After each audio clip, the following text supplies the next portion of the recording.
തിരുവനന്തപുരത്തെ തെരഞ്ഞെടുപ്പ് വിശേഷങ്ങൾ നമ്മൾ തലസ്ഥാനത്തേക്ക് എത്തുകയാണ്. കാരണം നിയമസഭയ്ക്ക് ഇനി കുറച്ച് നാളുകൾ കൂടി മാത്രമേ ബാക്കിയുള്ളൂ. തലസ്ഥാനത്ത് നിന്ന് പുതിയ പുതിയ റിപ്പോർട്ടുകളാണ് മുന്നോട്ട് വരുന്നത്. കാരണം അവിടെ ശക്തമായിട്ടുള്ള പോരാട്ടമാണ് നമുക്ക് കാണാൻ സാധിക്കുന്നത്. ഒരു മുന്നണികളും അങ്ങനെ നിസ്സാരക്കാരാണെന്ന് നമുക്ക് പറയാൻ പറ്റില്ല. മൊത്തത്തിൽ 14 മണ്ഡലങ്ങളാണ് തിരുവനന്തപുരത്തുള്ളത്. അതിൽ തന്നെ ഓരോ മണ്ഡലങ്ങൾ എടുത്ത് പരിശോധിക്കുമ്പോഴും ഓരോ മുന്നണികളുടെയും സ്വാധീനം എത്രത്തോളമാണെന്നുള്ളത് നമുക്ക് പരിശോധിക്കേണ്ടിയിരിക്കുന്നു. മൊത്തത്തിൽ 14 മണ്ഡലങ്ങൾ എന്ന് പറഞ്ഞാൽ വർക്കല, ആറ്റിങ്ങൽ, ചിറയൻകീഴ്, നെടുമങ്ങാട്, വാമനപുരം, കഴക്കൂട്ടം, വട്ടിയൂർക്കാവ്, തിരുവനന്തപുരം, നേമം, അരുവിക്കര, പാറശാല, കാട്ടാക്കട, കോവളം, നെയ്യാറ്റിൻകര, ഇത്രയും മണ്ഡലങ്ങളാണ് തിരുവനന്തപുരത്തുള്ളത്. അതിൽ തന്നെ നമുക്കറിയാം പ്രധാനമായിട്ട് ഈ സ്റ്റാർ കാൻഡിഡേറ്റ്സ് മത്സരിക്കുന്ന മണ്ഡലങ്ങളുമുണ്ട്. ഇപ്പം നേമം, അരുവിക്കര, പാറശാല, കാട്ടാക്കട, പിന്നീടുള്ളത് നെയ്യാറ്റിൻകര, കോവളം. നമുക്ക് ഇങ്ങനെ ഈ നേമം കഴിഞ്ഞിട്ട് അരുവിക്കര, പാറശാല, കാട്ടാക്കട അങ്ങനെ ഒരു 4 മണ്ഡലത്തിന്റെ ഇപ്പോഴത്തെ ഒരു അവസ്ഥയെക്കുറിച്ച് നമുക്കൊന്ന് സംസാരിക്കാം. അവിടുത്തെ സ്ഥാനാർത്ഥി തീർച്ചയായും ഒന്നാമതായി നേമം എടുക്കുമ്പോൾ 3 സ്റ്റാർ കാൻഡിഡേറ്റ്സ് മത്സരിക്കുന്ന സ്ഥലമാണ് നേമം. KS Sabarinathan, V Sivankutty, Rajeev Chandrasekhar. എന്താണ് നേമത്തിന്റെ ഒരു അവസ്ഥ? അല്ല, നേമത്ത് ഇപ്പോൾ അറിയുന്നത് നമ്മൾ കഴിഞ്ഞ എപ്പിസോഡിൽ സംസാരിച്ച പോലെ BJP CPM ഡീല് ഉണ്ടെന്ന് പറയുന്ന ഒരു സ്ഥലമാണ്. അത് നമ്മൾ വളരെ ഗഹനമായിട്ട് തന്നെ ആ വിഷയം സംസാരിച്ചു. ആ രാജീവ് ചന്ദ്രശേഖർ ജയിക്കേണ്ടത് ആരുടെ ആവശ്യമാണെന്ന് ചോദിച്ചാൽ ചിലപ്പോൾ അത് CPMന്റെ ആവശ്യമായിരിക്കാം. അവിടെ V ശിവൻകുട്ടിയെ ബലി കൊടുക്കുകയാണോ എന്നുള്ളൊരു വിഷയം നമ്മൾ നേരത്തെ സംസാരിച്ചു. V ശിവൻകുട്ടിയെ മത്സരിപ്പിക്കുന്നത് തന്നെ ആ ഡീലിൻ്റെ ഭാഗമായിട്ടാണ്. ഇവിടെ രാജീവ് ചന്ദ്രശേഖർ ജയിക്കുമ്പോൾ മറ്റൊരിടത്ത് BJP വോട്ട് കൊണ്ട് വേറെ CPM സ്ഥാനാർത്ഥിയെന്ന് നമ്മൾ ആ വിഷയം നമ്മൾ സംസാരിച്ചിരുന്നു. ഏതായാലും നിയമം കഴിഞ്ഞിട്ട് നമുക്ക് അരുവിക്കരയിലേക്ക് വരാം. അരുവിക്കരയിലെ സ്ഥാനാർത്ഥി എന്ന് പറയുന്നത് UDF സ്ഥാനാർത്ഥി VS ശിവകുമാർ ആണ്. LDF സ്ഥാനാർത്ഥി G സ്റ്റീഫൻ, NDA സ്ഥാനാർത്ഥി വിവേക് ഗോപനാണ് മത്സരിക്കുന്നത്. അരുവിക്കരയിലെ UDFന്റെ VS ശിവകുമാർ വളരെ സാധ്യതയുള്ള ഒരു സ്ഥാനാർത്ഥിയാണ് അവർ നിർത്തിയിട്ടുള്ളത്. VS ശിവകുമാറിന് ഉള്ള ഭൂരിപക്ഷം എത്രത്തോളം ഉണ്ടാവും അരുവിക്കരയിൽ? VS ശിവകുമാർ പഴയ ആരോഗ്യമന്ത്രിയാണ്. VS ശിവകുമാർ തിരുവനന്തപുരം സെൻട്രൽ തിരുവനന്തപുരം മണ്ഡലത്തിൽ കഴിഞ്ഞ തവണ തോറ്റുപോവുകയാണ് ചെയ്തത്. ശിവകുമാർ ഒരുപാട് ഗ്രൗണ്ട് വർക്കൊക്കെ നടത്തിയിട്ടാണ് അദ്ദേഹത്തിന് ഈ മണ്ഡലം ഇപ്പോൾ ഈ അരുവിക്കര കിട്ടിയിരിക്കുന്നത്. അരുവിക്കരയിൽ കഴിഞ്ഞ തവണ ജയിച്ച സ്റ്റീഫനാണ്. സിറ്റിംഗ് ആയിട്ടുള്ള സീറ്റിൽ തന്നെയാണ് മത്സരിക്കുന്നത്. അപ്പോൾ സ്റ്റീഫൻ വളരെ തുച്ഛ വോട്ടിനാണ് അവിടെ ജയിച്ചത്. അപ്പോൾ അതുകൊണ്ട് തന്നെ അരുവിക്കരയിൽ ശിവകുമാറിന് സാധ്യതയുണ്ട്. അദ്ദേഹം ആരോഗ്യമന്ത്രി ആയിരുന്ന സമയത്തും അല്ലാതെ അദ്ദേഹം MP ആയിരുന്നു കേട്ടോ. കരുണാകരൻ കണ്ടെത്തിയ നേതാവാണ് VS ശിവകുമാർ. വളരെ ചെറുപ്പക്കാരനായിരിക്കുന്ന ശിവകുമാറിനെ അവിടെ തിരുവനന്തപുരത്ത് MP ആയി കരുണാകരൻ്റെ കണ്ടെത്തലായിട്ടുള്ള ആളാണ്. ശിവകുമാർ വളരെ ചെറുപ്പക്കാരനായിരിക്കുമ്പോഴാണ് തിരുവനന്തപുരത്ത് ലോക്സഭയിൽ മത്സരിക്കുന്നത്. അന്ന് കോൺഗ്രസ് സ്ഥാനാർത്ഥിയായി നിന്ന് ശിവകുമാർ ജയിക്കുകയും ചെയ്തു. അടുത്തതായി നമുക്ക് പാറശാലയ്ക്ക് എത്തേണ്ടതായിട്ടുണ്ട്. പാറശാലയിൽ UDF സ്ഥാനാർത്ഥി നെയ്യാറ്റിൻകര സനലാണ് മത്സരിക്കുന്നത്. LDF സ്ഥാനാർത്ഥി CK ഹരീന്ദ്രൻ മത്സരിക്കുന്നപ്പോൾ NDA സ്ഥാനാർത്ഥിയായി വരുന്നത് അഡ്വക്കേറ്റ് ഗിരീഷ് നെയ്യാറാണ്. അപ്പോൾ ഇവിടുത്തെ 3 സ്ഥാനാർത്ഥികളിൽ എടുത്തു നോക്കുകയാണെങ്കിൽ CK ഹരീന്ദ്രനാണോ അതോ നെയ്യാറ്റിൻകര സനലിനാണോ അവിടെ ഒരു മുൻതൂക്കം? ഹരീന്ദ്രൻ കഴിഞ്ഞ ഇപ്പൊ സിറ്റിംഗ് MLA ഹരീന്ദ്രനാണ്. CK ഹരീന്ദ്രനാണ്. ആദ്യ തവണ അദ്ദേഹത്തിന് കിട്ടിയ ലീഡിനേക്കാളും അദ്ദേഹത്തിന് വോട്ട് വർധനവ് ഉണ്ടായിരുന്നു. അദ്ദേഹം ഈ CPMനകത്തെ വിഭാഗീയതയിൽ ഒരു വേള പിന്നെ VSനൊപ്പം നിന്ന ആളാണ്. എന്നിട്ട് അദ്ദേഹം പിന്നെ പിണറായി ഒപ്പം പോയി.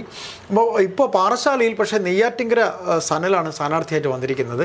നെയ്യാറ്റിൻകര സനൽ സ്ഥാനാർത്ഥിയാവുക എന്ന് പറഞ്ഞാൽ നെയ്യാറ്റിൻകര സനൽ തിരുവനന്തപുരത്തെ പിന്നെ INTUCയുടെ അല്ലെങ്കിൽ കോൺഗ്രസിൻ്റെ സമരമുഖങ്ങളിൽ സ്ഥിരം കാണുന്ന ഒരു മുഖമാണ്. നെയ്യാറ്റിൻകര സനൽ ശരിക്കും അദ്ദേഹത്തിന് ഒരു സീറ്റ് കിട്ടാൻ അർഹതയുള്ള ആളാണ്. അദ്ദേഹം ഇപ്പോൾ അവിടെ മത്സരിക്കുകയാണ്.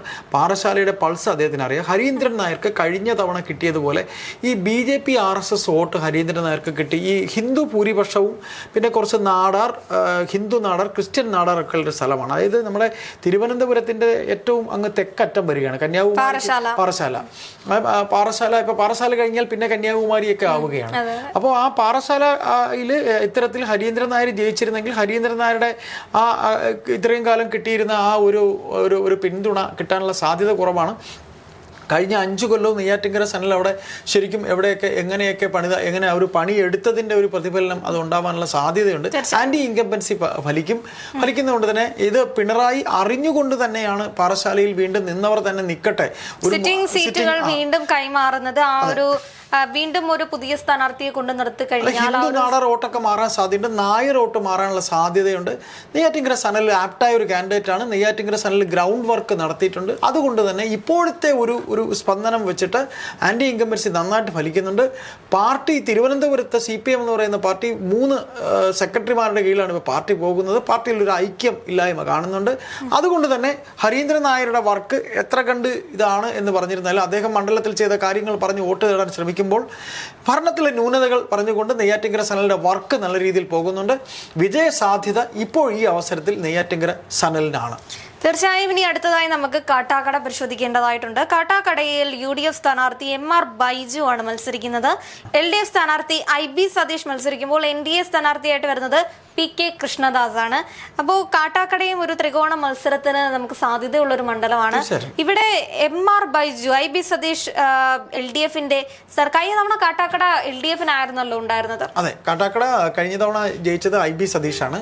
IB സതീഷ് ആദ്യത്തെ പ്രാവശ്യം കിട്ടിയതിനേക്കാളും ലീഡ് IB സതീഷിന് കിട്ടിയിരുന്നു. പക്ഷേ ഇത്തവണ MR ബൈജു എന്ന് പറഞ്ഞൊരു പുതിയ കാൻഡിഡേറ്റിനെ കോൺഗ്രസ് അവിടെ ഇറക്കിയിട്ടുണ്ട്. കാട്ടാക്കടയിൽ പൊതുവെ നമ്മൾ നോക്കുമ്പോൾ PK കൃഷ്ണദാസ് എന്ന് പറഞ്ഞിട്ട് BJPയുടെ ഒരു സ്ഥാനാർത്ഥിയുണ്ട്. PK കൃഷ്ണദാസ് എന്ന് പറയുമ്പോൾ അദ്ദേഹം കഴിഞ്ഞ എത്രയെങ്കിലും വർഷമായിട്ട് അവിടെ നിന്ന് സ്ഥിരം മത്സരിച്ചുകൊണ്ടിരിക്കുകയാണ് കാട്ടാക്കടയിൽ. അതെ, അപ്പോൾ കൃഷ്ണദാസ് ഒരു ചെറിയ നേതാവെന്ന് അത്രയും സംസ്ഥാന തലത്തിൽ അറിയപ്പെടുന്ന ഒരു നേതാവാണ് കൃഷ്ണദാസ്. അപ്പോൾ അദ്ദേഹത്തിന് ഇത്തവണ കിട്ടുന്ന വോട്ടിന്റെ ഓഹരി, അദ്ദേഹത്തിന് കിട്ടുന്ന ശതമാനം, അതെന്ത് വന്നാലും IB സതീഷിന് ഒരു പ്രശ്നമാവാൻ സാധ്യതയുണ്ട്. കഴിഞ്ഞ തവണ IB സതീഷിന് പോയിരുന്ന ഭൂരിപക്ഷം PK കൃഷ്ണദാസിലേക്ക് പോവുകയാണെങ്കിൽ, കഴിഞ്ഞ തവണത്തെ NDA അല്ല ഇത്തവണത്തെ NDA. അപ്പൊ അത്തരത്തിൽ ആ ഭൂരിപക്ഷം അങ്ങോട്ട് പോവുകയാണെങ്കിൽ അവിടെ ജയസാധ്യത ഉണ്ടാവാൻ പോകുന്നത് MR ബൈജുവിനുമായിരിക്കും. അപ്പൊ അത്തരത്തിലൊരു സാഹചര്യം അവിടെ നിലനിൽക്കുന്നുണ്ട്. ത്രികോണ പോരാട്ടമാണ് കാട്ടാക്കടയിൽ. കോൺഗ്രസിന് കിട്ടാനുള്ള വോട്ട് തീർച്ചയായിട്ടും MR ബൈജു പിടിക്കുകയും ഈ IB സതീഷിന് കിട്ടാനുള്ള വോട്ടുകൾ വരെ എങ്ങോട്ട് പോകുകയാണെന്ന് ചോദിച്ചാൽ ചിലപ്പോൾ കാട്ടാക്കടയിൽ മത്സരിക്കുന്ന BJP സ്ഥാനാർത്ഥിക്ക് ചിലപ്പോൾ പോകാൻ സാധ്യത. അങ്ങനെ വരുമ്പോൾ സതീഷിന്റെ വോട്ട് ശതമാനം കുറയും. അപ്പോൾ സതീഷ് കഴിഞ്ഞ തവണ ആദ്യ തവണ മത്സരിച്ചപ്പോൾ ഇത് 3ാം തവണയാണ് സതീഷ് മത്സരിക്കുന്നത്. ഏതായാലും നമുക്ക് കോവളം സീറ്റ് കഴിഞ്ഞ തവണ UDFന്റെ വശത്തേക്കായിരുന്ന ഒരു സീറ്റ് ആയിരുന്നല്ലോ ആകെ കിട്ടിയത്. 14 ജില്ലയിൽ ആകെ കിട്ടിയിരുന്ന ഒരു സീറ്റാണ് കോവളം. കോവളത്ത് M വിൻസെന്റ് ആണ് മത്സരിക്കുന്നത് UDF സ്ഥാനാർത്ഥിയായി. LDF സ്ഥാനാർത്ഥിയായിട്ട് മത്സരിക്കുന്നത് നീലലോഹിതദാസൻ നാടാറാണ് മത്സരിക്കുന്നത്. അതേപോലെ BJP സ്ഥാനാർത്ഥി TN സുരേഷനാണ് മത്സരിക്കുന്നത്. M Vincent. അപ്പോൾ വിൻസെന്റിന് ഏകദേശം ഒരു വോട്ട് ഭൂരിപക്ഷം ഉള്ളൊരു നാടാണ് കോവളം. അല്ല, കോവളത്ത് ഇപ്പോൾ ഈ കഴിഞ്ഞ ലോക്സഭാ തെരഞ്ഞെടുപ്പിൽ ശശി തരൂർ ജയിച്ചത് ഈ മണ്ഡലങ്ങളായെന്ന് വെച്ചാൽ നെയ്യാറ്റിൻകരയിലെയും പാറശാലയിലെയും കോവളത്തെയും കാട്ടാക്കടയിലെയും അവസാന റൗണ്ട് വോട്ടുകളിലാണ് അദ്ദേഹം ജയിക്കുന്നത്. അതിൽ കോവളത്തെ വോട്ട് ഒരു വലിയ ഘടകമായിരുന്നിട്ടുണ്ട്. ഈ തദ്ദേശ ഇലക്ഷനിലൊക്കെ കോവളത്ത് CPMന്റെ കയ്യിൽ നിന്നൊക്കെ മണ്ഡലമൊക്കെ പോയിട്ടുണ്ട്, LDFന്റെ കയ്യിൽ നിന്നൊക്കെ മണ്ഡലം. ഇവിടങ്ങളിലൊക്കെ തന്നെ തദ്ദേശ ഇലക്ഷനിൽ നല്ല രീതിയിൽ പിടിക്കാൻ സാധിച്ചിട്ടുണ്ട്. തദ്ദേശത്തിൽ സംസാരിച്ചു. ലോകസഭയിൽ ഈ പറയുന്ന രീതിയിൽ ഇദ്ദേഹം ശശി തരൂർ ജയിക്കുന്നതിന് കാരണമായുള്ള ഒരു പങ്ക് നമ്മൾ ഈ പറഞ്ഞ നെയ്യാറ്റിൻകരയും പാറശാലയും കാട്ടാക്കടയും ഒക്കെ അതിൽ പങ്കുണ്ട്. അപ്പോൾ അതുകൊണ്ട് തന്നെ കോവളത്ത് കഴിഞ്ഞ തവണ ഈ ഇദ്ദേഹത്തിന് കിട്ടിയിരുന്ന M വിൻസെന്റിന് കിട്ടിയിരുന്ന ഭൂരിപക്ഷം എന്ന് പറയുന്നത് ഇത്തവണ അതിൽ കൂടാനാണ് സാധ്യത. ആകെ ഒരു സീറ്റാണ് കഴിഞ്ഞ തവണ കോൺഗ്രസിന് കിട്ടിയത്, UDFന് കിട്ടിയത്. അത് കോവളമായിരുന്നു. വീണ്ടും M വിൻസെന്റ് തന്നെയാണ് മത്സരരംഗത്തുള്ളത്. അടുത്തത് നെയ്യാറ്റിൻകരയാണ്. നെയ്യാറ്റിൻകരയിലെ സ്ഥാനാർത്ഥികൾ എന്ന് പറയുന്നത് UDF സ്ഥാനാർത്ഥി N ശക്തൻ മത്സരിക്കുമ്പോൾ LDF സ്ഥാനാർത്ഥിയായി മത്സരിക്കുന്നത് K ആൻസലൻ ആണ്. NDA സ്ഥാനാർത്ഥിയായിട്ട് വരുന്നത് S രാജശേഖരൻ നായരാണ്. അപ്പൊ 3 സ്ഥാനാർത്ഥികളുടെ പേര് നിർണയങ്ങളുമായിട്ടുള്ള ഒരു മണ്ഡലം കൂടിയാണ് നെയ്യാറ്റിൻകര. നെയ്യാറ്റിൻകരയിലും ഒരു ത്രികോണ പോരാട്ടം നമുക്ക് കാണാൻ സാധിക്കും. തീർച്ചയായിട്ടും നെയ്യാറ്റിൻകരയിൽ പിന്നെ N ശക്തൻ എന്ന് പറയുന്ന പിന്നെ 2 തവണ പിന്നെ ഒരു തവണ മന്ത്രി, അല്ലാതെ ഡെപ്യൂട്ടി സ്പീക്കർ അല്ലെങ്കിൽ സ്പീക്കർ പദവിയിൽ പാർട്ടിയിൽ തന്നെ ഇപ്പോൾ KPCCയുടെ താൽക്കാലിക DCCയുടെ താൽക്കാലിക ചുമതലയുണ്ടായിരുന്ന നേതാവ് എന്നതുകൊണ്ട് തന്നെ ശക്തൻ തിരുവനന്തപുരത്ത് അറിയപ്പെടുന്ന ഒരു കോൺഗ്രസ് മുഖമാണ്. N ശക്തനെ പറ്റി പറയുകയാണെങ്കിൽ ഇദ്ദേഹത്തിന് കാട്ടാക്കടയും നിയമവും ഈ കോവളത്തും മത്സരിച്ച ഒരു ചരിത്രം നമുക്ക് കാണാൻ പറ്റുന്നുണ്ട്. 1982 കോവളത്താണ് N ശക്തൻ മത്സരിക്കുന്നത്. അതിനുശേഷം 2001, 2006 ഉമ്മൻചാണ്ടി സർക്കാരിലെ ഒരു അംഗമായിരുന്നു N ശക്തൻ എന്ന് കേൾക്കാൻ പറ്റും.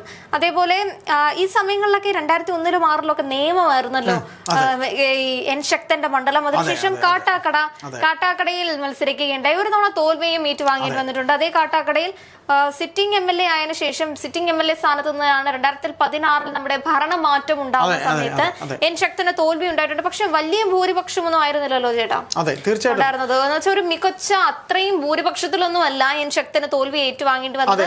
പക്ഷേ കഴിഞ്ഞ 4 തവണയും വിവിധ പദവികൾ അലങ്കരിച്ചിട്ടുണ്ടായിരുന്നു. അല്ല, ശക്തൻ അവിടുത്തെ നിറസാന്നിധ്യമാണ്. ശക്തനെ അങ്ങനെ മാറ്റി നിർത്താൻ കഴിയില്ല. കോൺഗ്രസിന്റെ അവിടുത്തെ ഒരു പരിചിത മുഖമാണ്. ഒരു സാമൂഹിക ഒരുപാട് കാര്യങ്ങളിൽ പങ്കെടുക്കുന്ന ആളാണ്. ശക്തൻ നാടാർ എന്നാണ് അദ്ദേഹത്തിന്റെ ശരിക്കുള്ള പേര്. ശക്തൻ നാടാർ മന്ത്രിയായിട്ടുണ്ട്, സ്പീക്കറായിട്ടുണ്ട്. നമ്മൾ നേരത്തെ ഇപ്പോൾ പറഞ്ഞതേ ഉള്ളൂ, സംഘടനാ പദവികളിൽ കോൺഗ്രസിന്റെ സംഘടനാ പദവിയിൽ ഇരുന്നിട്ടുണ്ട്. അതുകൊണ്ട് നെയ്യാറ്റിൻകര ആൻസലൻ എന്ന് പറയുന്ന MLA ഇപ്പോൾ സിറ്റിംഗ് MLA ആണ്. അവിടെ ഹിന്ദു നാടാർ ക്രിസ്ത്യൻ നാടാർ മത്സരമുണ്ട്. മാത്രമല്ല മണ്ഡലത്തിലുടനീളം ആന്റി ഇൻകംബൻസി പ്രതിഫലിക്കുന്നുണ്ട്. ഇപ്പോഴത്തെ അവസരത്തിൽ ആൻസലന് ജയസാധ്യത കുറവാണ് എന്നാണ് പറഞ്ഞു കേൾക്കുന്നത്. അതുകൊണ്ട് തന്നെ ശക്തൻ ഇപ്പൊ ഇതിന്റെ ഒരു പ്രത്യേകത എന്ന് പറയുന്നത് എൻ ശക്തൻ സ്പീക്കറായി ഇരിക്കുന്നത് ഈ ജി കാർത്തികേയൻ മരിക്കുന്ന അല്ലെങ്കിൽ അദ്ദേഹം മരണപ്പെടുന്ന ഒരു സമയത്താണ്. 2015 എൻ ശക്തൻ സ്പീക്കറായി വരുന്നത്. ഇത്തവണ നേമത്ത് അദ്ദേഹത്തിന്റെ മകനായിട്ടുള്ള ശബരിനാഥ് മത്സരിക്കുമ്പോൾ നെയ്യാറ്റിൻകര സീറ്റിൽ എൻ ശക്തൻ മത്സരിക്കുന്നു. അപ്പോൾ അന്ന് അച്ഛന്റെ വേർപാടിൽ ഇദ്ദേഹം സ്പീക്കർ സ്ഥാനം അലങ്കരിച്ചതുപോലെ ഇന്ന് ഇദ്ദേഹവും അതേപോലെ തന്നെ നേമത്ത് ശബരിനാഥനും ഒരേപോലെ ജയസാധ്യതയാണ് കാണുന്നത്. എൻ ശക്തന്റെ പേര് അങ്ങനെ നമുക്കൊരു മുതിർന്ന നേതാവിന്റെ അപ്പുറത്തേക്കും നെയ്യാറ്റിൻകരക്കാർക്ക് അങ്ങനെ പരിചയപ്പെടുത്തി കൊടുക്കേണ്ട ആവശ്യമില്ല. അദ്ദേഹം അവിടെ തിരുവനന്തപുരത്ത് ഇപ്പൊ പറഞ്ഞല്ലേ, അതിൽ തന്നെ വായിച്ചില്ലേ, നേമത്ത് മത്സരിച്ചിട്ടുണ്ട്,